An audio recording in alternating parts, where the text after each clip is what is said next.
it's time to blow this scene. Get everybody in the stuff together. Okay, 3, 2, 1, let's jam.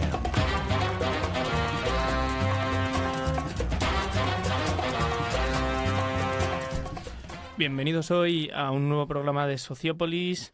Hoy vamos a tratar el tema del veganismo y tenemos con nosotros a un nuevo compañero de clase de Sociología, Amandu Tarí, que nos acompaña hoy. Y vamos a hablar del veganismo, como ya he dicho, y vamos a lanzar una primera pregunta para Antonio sobre la historia de la alimentación y las causas y el contexto del veganismo hoy en día. Sí, bueno, para adentrarnos al veganismo tenemos que poner un poco en contexto histórico el tema de alimentación y cómo surge la cultura en la que se asiente este tipo de alimentación. Antes de nada, añadir que esto va a ser una lluvia de ideas aquí, de varias perspectivas y que cada uno saque sus conclusiones. Bueno, para entender el veganismo habría que entender cuándo surge el consumo de carne y cómo se asienta dentro de la cultura misma. Podríamos basarnos en un autor, por ejemplo, John Zerzan, que nos habla de la época más primitiva del ser humano, como en el Paleolítico, pasando a ser productores más adelante, en esa etapa, en esa transición, es cuando empieza a incrementarse la producción. Bueno, primero la caza, empezó el consumo de carne, y luego la producción, la domesticación de animales. El paso al sedentarismo. Básicamente, sí. Y es el paso de recolectores, cazadores a productores. Realmente lo que se sostiene desde la paleoantropología, aunque hay muchas discrepancias, pero es en parte que no había un consumo tan exacerbado de carne. Y esto este consumo de carne se debe a una adaptación al medio. Luego, del paso a productores, ha existido esta adaptación y este sedentarismo que ha empezado a domesticar estos animales para consumo humano, ha empezado a convertirse de una adaptación, pasar a ser una tradición en la cultura, como una necesidad, aunque hayan ciertas circunstancias que esa era la necesidad y a través de la producción de hortalizas o de vegetales, cualquier vegetal, no se podía subsistir. Pero hasta el día de hoy, que tenemos las sociedades modernas, que es donde se asienta una producción capitalista estandarizada, una racionalización de la producción y por ello una superproducción de cualquier cosa que se convierta al fin y al cabo en mercancía, ya sea vida, lo que sea. Aquí entra el caso de la industria cárnica y se ha convertido en una problemática que ha llevado a cabo a que surja un movimiento que es el veganismo en estas sociedades de consumo. Yo lo planteo desde este punto de vista, este contexto histórico, aunque podemos también tener en cuenta el vegetarianismo desde Oriente, bajo la religión, en India y todo esto, pero plantear el veganismo como una consecuencia moderna, como una reacción a una forma de consumo que estaba arraigado en la cultura, que más que necesidad es un arraigue de eso que fue una adaptación en un precepto cultural, en una tradición.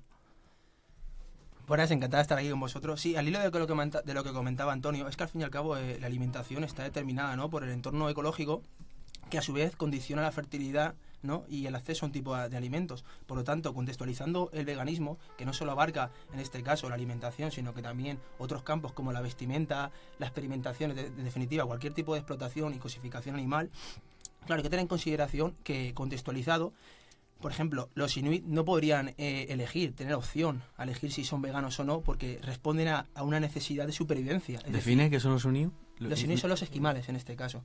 Entonces, claro, ellos no tienen la opción de poder elegir si han de ser veganos o no, porque responden a una necesidad de supervivencia. Pero nosotros, en nuestro contexto actual, parto ya de esa premisa, de que nosotros podemos elegir si queremos ser cómplices o no en este caso de la explotación animal. Y en este caso primero tengo que definir lo que es el especismo, puesto que el veganismo es la respuesta a la solución, en este caso, al especismo. El especismo es otra forma de discriminación arbitraria, como lo pueda ser el sexismo o el racismo, ¿no?, que es invisibilizado, es naturalizado y normalizado porque existe una cultura previa al individuo. Es decir, hay una realidad social y cultural que condiciona nuestro grado de percepción y comprensión del mundo. Es decir, el libre albedrío como tal no existe, pero tampoco el determinismo en las estructuras psíquicas y mentales del individuo. Nosotros tenemos uso de razón y podemos desaprender parte de lo interiorizado, ¿no?, en esta sociedad especista. El especismo fue acuñado el concepto por Richard D. Ryder, que era un psicólogo, es un psicólogo. Y básicamente tiene como fundamento, como base, ¿no?, una visión moral antropocéntrica que sitúa al ser humano como centro de todas las cosas, al fin y al cabo, ¿no? Y acaba siendo pues una visión supremacista y egoísta, en tanto que no tiene en consideración los intereses vitales de otros seres vivos.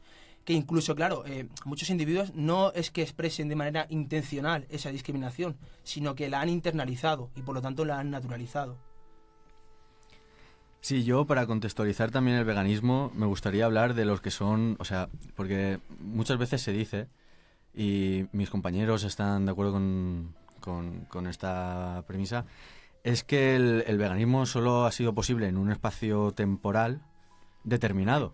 O sea, solo es posible que las personas empiecen a pensar en desaprender el consumo de carne como algo natural en este periodo de tiempo, y solo ha sido posible, más o menos entre comillas, exceptuando algunos islotes, por ejemplo en la antigua Grecia o en Oriente, por el budismo, el hinduismo, etcétera, solo ha sido posible ahora en Occidente.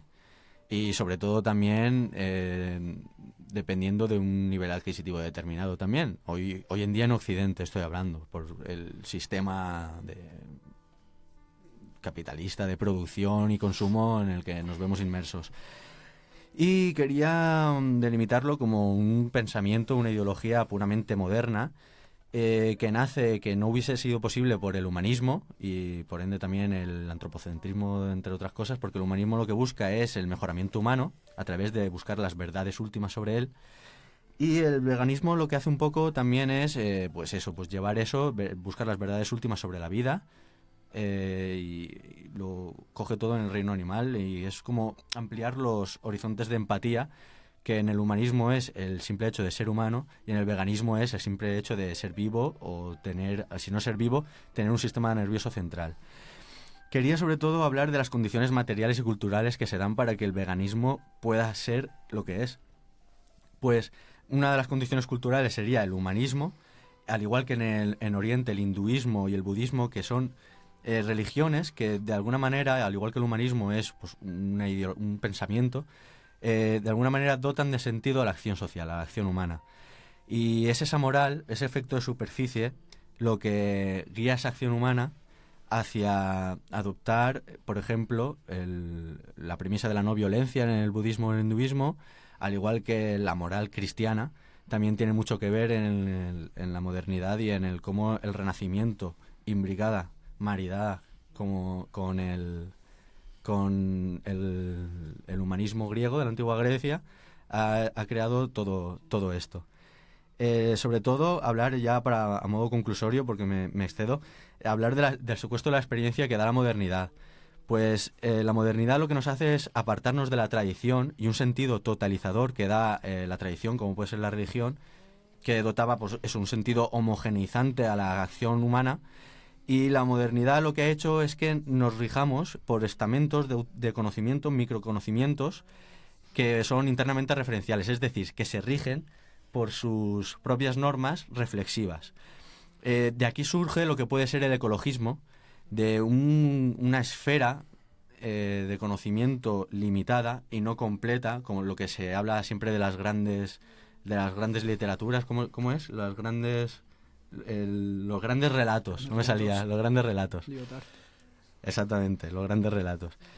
Y aunque sí que es cierto que aunque emerja de aquí el veganismo, ahora mismo se está intentando aplicar el veganismo en un sentido mucho más totalizador. Vale, bueno, pues después de vuestras intervenciones a mí me gustaría entrar un poco más en debate antes de que corra el tiempo y nos quedemos escasos.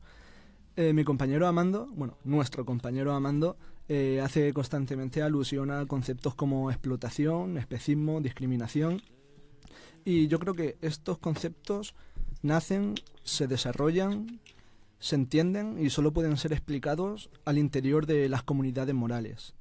Por tanto, para ello habría que hacer una genealogía de la comunidad moral para dilucidar qué es la comunidad moral y cómo surge. Así que yo la postura que defiendo desde un enfoque materialista es que el hombre siempre ha sido hombre, pero no siempre persona. Es media entre esa transición un recorrido histórico, un proceso histórico en el cual para que el hombre se reconozca o se confiera el título de persona, se debe reconocer a sí mismo y a sus iguales como dignos. Es decir, que en esta transición de hombre a persona media la dignidad. La dignidad, ¿qué es? Para Kant es el reconocimiento del hombre como un fin en sí mismo y no como un medio. De esta manera, el hombre, por ejemplo, esto es un ejemplo que le he puesto a Mando antes del programa, un poco burdo tal vez, pero bueno, el hombre de Cromañón, si le da un garrotazo a otro en la cabeza, no es moralmente reprochable. Porque son hombres, pero no son personas. Aún no tienen dignidad, no se consideran como tales. Pero, por ejemplo, la cosa cambia en la democracia de Pericles. El hecho de que persista el esclavismo a la llegada de esa democracia ya es un hecho moralmente reprochable. Porque ya existe un cierto concepto de dignidad, existe grupos sociales que se otorgan a sí mismos derechos y al mismo tiempo están excluyendo a otros. En ese caso hay discriminación. En esta línea, el reconocimiento de la dignidad conlleva a que se desarrollen una serie de derechos. Una moral para regular las relaciones o la interacción humana en el interior de la comunidad para preservar esa dignidad, y una ética, que sería lo mismo, la preservación de la dignidad, pero desde la conducta individual. Así que de esta manera es posible hablar de una dignidad animal que le presuponga derechos. Yo defiendo que desde un punto de vista exclusivamente jurídico no es posible, aunque esto tampoco va a ser determinante en lo que se refiere a desechar los postulados veganos. Simplemente es acotar esta vía. Por ejemplo, la relación jurídica es la relación entre dos o más personas de las que nacen poderes y deberes recíprocos y mutuamente exigibles. Es decir, que se presupone que en esa relación jurídica los sujetos deben de ser activos y pasivos. Activos cuando el sujeto puede imponer deberes y pasivo cuando está en condiciones de cumplir esos deberes. La tenencia de esta capacidad es lo que se llama capacidad jurídica. Y en este sentido, los animales podemos decir, sin atisbo de duda, que carecen de capacidad jurídica y por lo tanto sería imposible incluir a los animales dentro de la comunidad moral.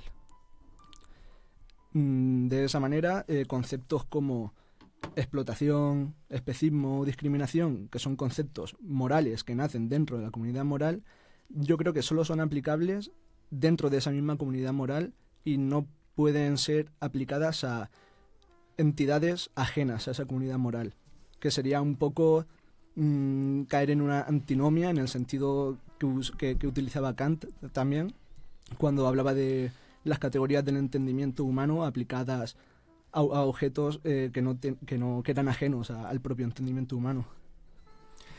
Yo quería hacer una aportación antes de que empezaran mis compañeros, y es que hilando lo que ha dicho mi compañero Antonio Contó con lo que ha dicho Javi, muchas veces, sé que no es vuestro caso, pero muchas veces muchos argumentos desde el veganismo van sobre lo que es la naturalización del ser humano como herbívoro, sí, desde argumentos fisiológicos se ve frugívoro, exactamente. Pues quería poner el punto en ese argumento de naturalizar, objetivar al ser humano dentro de lo que es una etiquetación. Porque claro, desde la paleoantropología, lo que es los que son los grandes primates, sí que es verdad que son frugívoros, pero aún también comen insectos, y a la vez que también comen insectos, muy ocasionalmente, también como dijo Cantó antes, no tanto como ahora, sí que comen carne muchas veces los grandes primates. Siempre es lo que habéis dicho vosotros de supeditado a las condiciones ambientales. Pero lo que quería acotar aquí es principalmente el veganismo como una opción moral y no como una verdad natural sobre lo que es el ser humano tampoco, sino que es una opción moral que nace desde la premisa de no infligir sufrimiento innecesario a seres que se consideran iguales a nosotros, como pueden ser los animales. Seres que se consideran iguales a nosotros por el hecho de tener un sistema nervioso y tener la capacidad de sentir sufrimiento. Y nada, quería simplemente acotar eso y que las diferentes perspectivas que se van a enfocar aquí van a ser morales. Ha empezado Javier y nada, ya os dejo. Yo pienso que estoy de acuerdo en muchas de las partes que habéis expresado ahora mismo, pero pienso que muchas veces se tiende a caer en el juego, evidentemente yo también lo voy a hacer, en el de la razón ilustrada sobre todo, y se trata de dar, como lo que has comentado, de el hombre siempre ha sido un hombre, pero no siempre ha sido persona.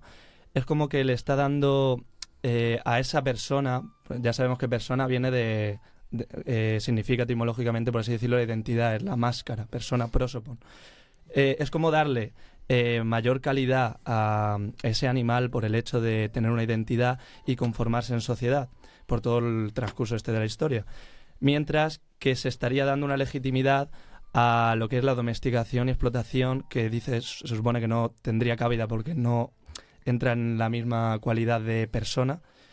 Yo pienso que esto muchas veces, a la hora de intentar encontrar en la moral o en la dignidad un fundamento, que es lo que estás comentando con la naturalización, muchas veces también al no encontrarlo, al decir realmente no existe una moral natural o como el naturalismo propone, al llegar a objetar que no hay ninguna moral, el hecho de que por ello es legitimable esa domesticación. ¿Por qué no se puede ir más allá de ese inmovilismo que al fin y al cabo se da por esa condición cultural también de racionalización y de justificación de tus hechos y de tus prácticas? Yo iría un poco a la cuestión que diría Foucault, que sería ir más allá de ese poder instaurado, intentar encontrar otras formas de poder que al fin y al cabo son otras, pero no es que tengan un fundamento absoluto en ese sentido, sino que se dirigen en esa dirección. Y más allá de que también la moral no tenga fundamento, tiene al fin y al cabo una causalidad también de nuestras condiciones materiales, y esto se ve muy bien en los planteamientos de Kropotkin a la hora de hablar de una moral desde las ciencias naturales, intentando explicar cómo la ayuda mutua cumple un gran papel por la influencia de Darwin. Darwin habla mucho de ayuda mutua, aunque después se ha utilizado mucho la idea de la lucha por la supervivencia como algo exacerbado en el mundo animal y en las sociedades. Yo creo que la moral como tal surge de esas condiciones naturales. Otra cosa es que vayan derivando en otras por las condiciones culturales y materiales, las transformaciones que tienen. Pero dejar claro que un fundamento tiene, pero eso no significa que nos dote de una naturaleza humana fija, sino que es maleable. Pero siempre podemos intentar contestarla. ¿Por qué? Por el hecho de que no haya una moral fundamentada en algo absoluto, tenemos que legitimar cierto sufrimiento de otra persona o de un animal. ¿Bajo qué criterios? En el caso de que el animal, otro animal que no es un no humano, al considerarlo inferior, sería una categoría similar a, por ejemplo, una persona, un ser humano que no tiene el desarrollo racional o intelectual que nosotros tenemos, por ejemplo, ciertas discapacidades en el sistema nervioso. Eso ya nos daría legitimidad para transferirle cierto sufrimiento.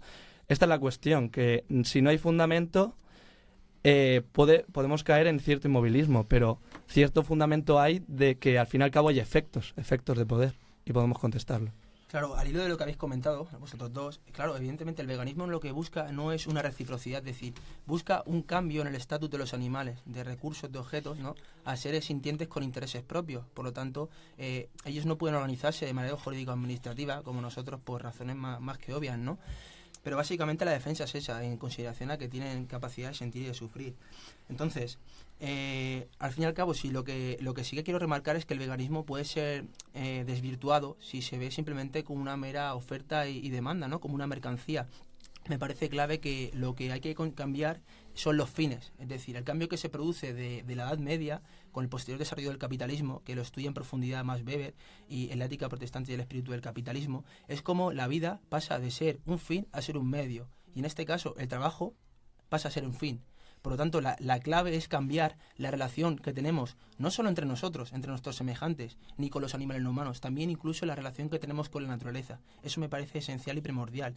Y luego también, no voy a entrar a desarrollarlo en profundidad porque no daría tiempo respecto a los alimentos fisiológicos o no, pero todo consumo de proteína animal genera en el ser humano una serie de sustancias tóxicas como las putrecinas, cadarinas, histaminas y urinas, que son tóxicas, y no voy a profundizar en ello porque quiero dejar claro que el veganismo es una posición fundamentalmente ética, y luego los efectos sobre la salud y sobre el medio ambiente que se consiguen como consecuencias de no son el objetivo a perseguir como tal, sino las consecuencias que se han derivado posteriormente, ¿no? Entonces, desmontando las racionalizaciones, las justificaciones que se suelen emplear para legitimar el especismo en este caso, que serían racionalizaciones, para evitar una especie de disonancia cognitiva, ¿no? Que es un deterioro emocional que se da en las personas, fruto de las contradicciones entre los pensamientos y los comportamientos.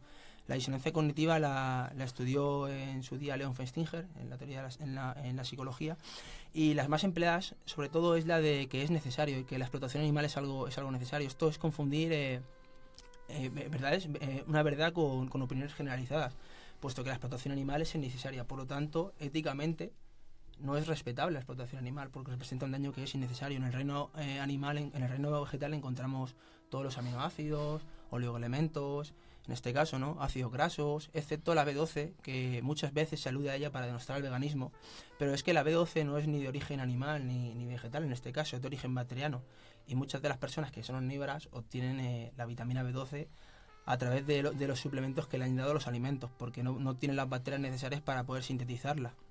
Por lo tanto, vemos que esa racionalización se transforma en falaz una vez queda refutada.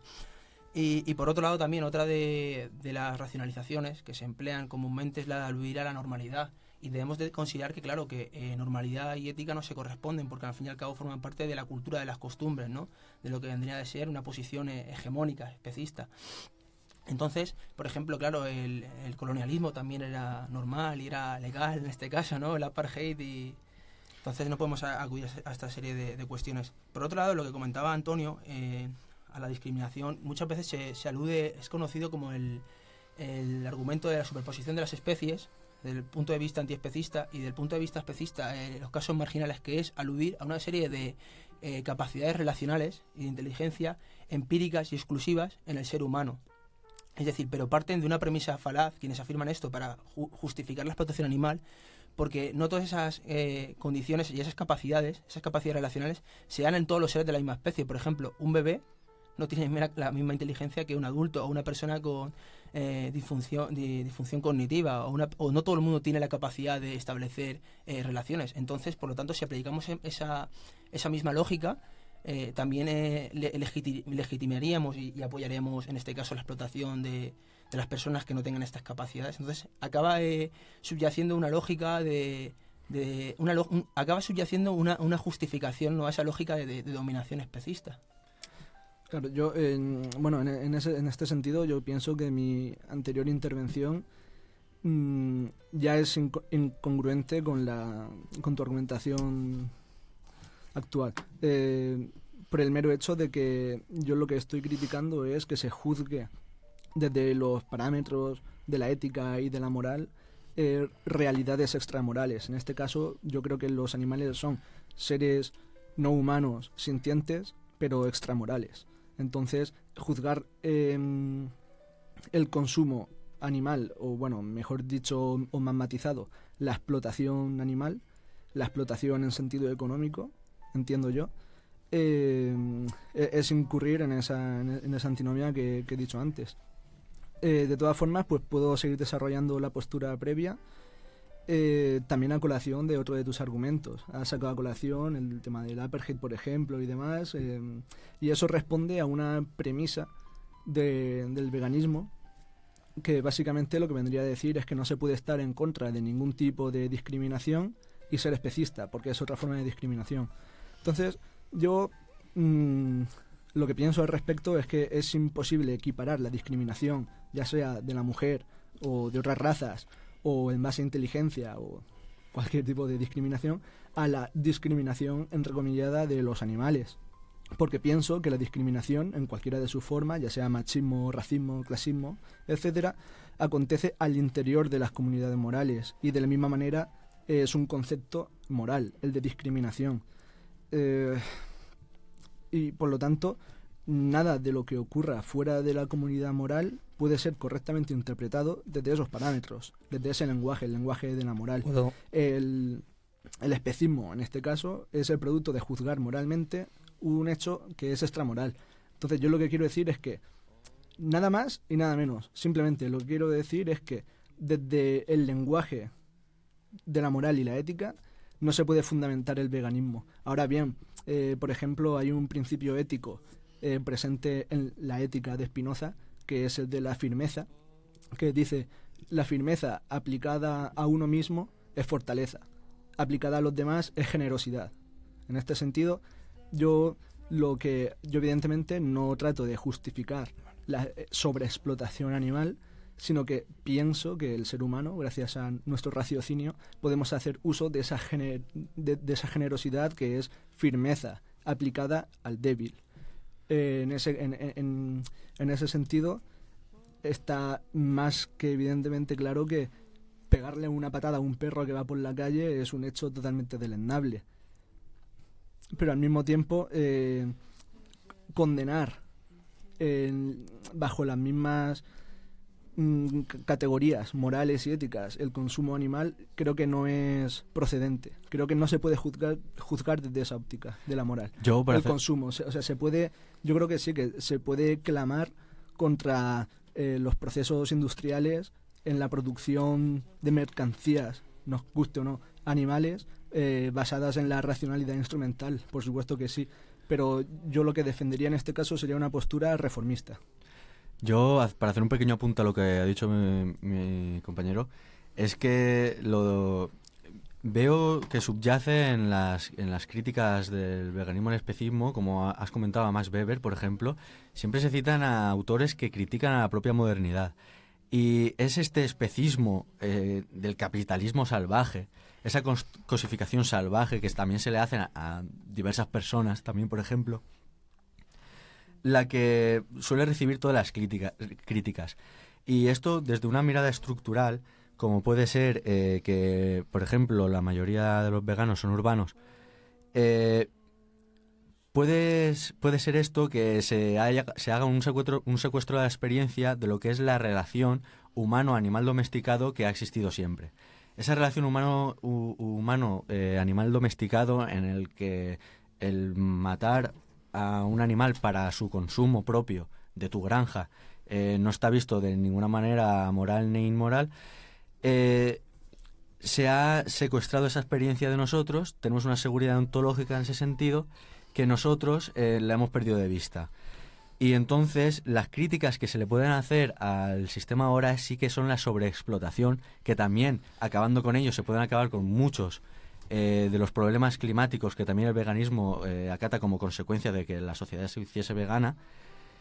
Y sobre todo lo que ha dicho él es el consumo animal como comida y la explotación de los animales capitalista, en la que muchas de las críticas de los veganos van en ese sentido, porque desde mi punto de vista acabar con el sufrimiento o hacer el menor daño posible, yo veo algo desde mi punto de vista y desde una mirada estructural que no se sostiene, porque es como un cambio de superficie, porque lo que es la estructura de sufrimiento vital de todas las vidas sí que se seguiría dando. Que estás diciendo en parte que, por ejemplo, el tema de los animales domésticos ha impulsado el hecho de que tengamos más empatía en estas circunstancias sobre otros animales, ¿te refieres?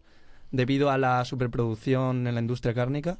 No, lo que me refiero es que nuestro secuestro de la experiencia, Sí. nosotros no matamos a los animales que nos comemos, y sobre todo toda la cultura que nos envuelve, porque, por ejemplo, yo pienso que ser vegano sería una persona verdaderamente cultural y no un hipócrita cultural, siguiendo palabras de Freud, porque sí que siguiendo este mito en el que nos vemos envueltos en esta cultura occidental, sí que deberíamos empatizar también con otras formas de vida. Sí. Pero poniendo la mirada a las estructuras, vemos como el veganismo es una consecuencia de ese secuestro de la experiencia, en el que el ser humano no mata a su comida y lo que hace es, en una producción capitalista de un capitalismo salvaje, cosificarlo hasta tal punto que es incluso indigno para personas no humanas.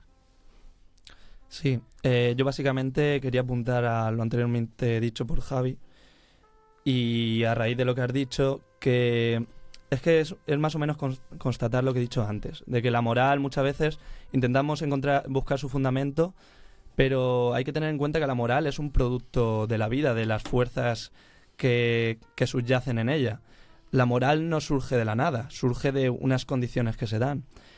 Y como tal, se origina. Y no podemos mencionar una supuesta extramoral, dimensión extramoral en animales, al igual que tampoco podríamos compararlo con, por ejemplo, la diferencia entre una sociedad desarrollada y otra primitiva. Esa sociedad desarrollada, si nos ponemos en el colonialismo, en contexto, ¿tendrían legitimidad o si actúan frente a esa sociedad primitiva desde un punto de vista extramoral? Me refiero, los primitivos no tienen la misma concepción moral que la sociedad desarrollada. Al, por ejemplo, utilizarlos como mano de obra, que sé que no estás justificando eso, ¿estarían actuando desde un punto de vista moral, ético, bien? No sé si me explico. Yo lo que vengo a decir es que la moral es el producto, en todo caso, de las fuerzas sociales. Sí.